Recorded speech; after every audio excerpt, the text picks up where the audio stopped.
Hi, my name is Richard Zheng, and in this video, I'll be talking about some of the work I've been doing this past summer with the CLASSE REU program at Cornell University. So one of the main research interests of CLASSE is improving the quality of niobium superconducting radio frequency cavities, which are used often in their accelerators. Niobium in particular is a superconductor at a relatively high temperature, which means that it transitions from being a regular conductor to a superconductor at a fairly high temperature of around 9.2 Kelvin. When this makes it very cost efficient to use because it takes less energy to cool, and makes it a very good choice for use in superconducting radio frequency cavities. However, niobium also readily oxidizes when exposed to air, which can introduce some impurities into the surface regions and reduce cavity performance. So my project focuses on capping these niobium surfaces with different metals, and in an effort to drive the impurities away from the surface region and down into the niobium. So let's say that this tub of water represents a niobium surface, and let's say how clear it is represents how well this niobium surface is superconducting.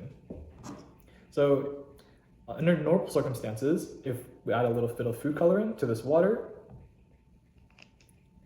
you'll see that the niobium begins to turn, or in this case the water begins to turn a sort of reddish color because of the red food coloring and isn't really so clear anymore.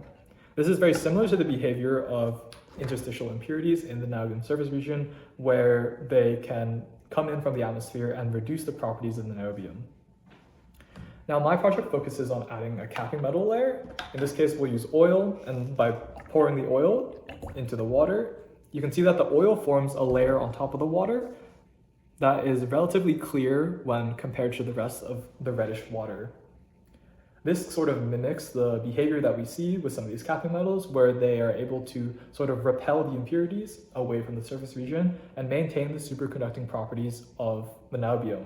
So you might say, oh, well, that's everything, like pack your bags, go home. But you'll notice that oil doesn't have the same properties as water, and that's one of the reasons why they actually repel each other. Water, for instance, can conduct electricity while oil cannot.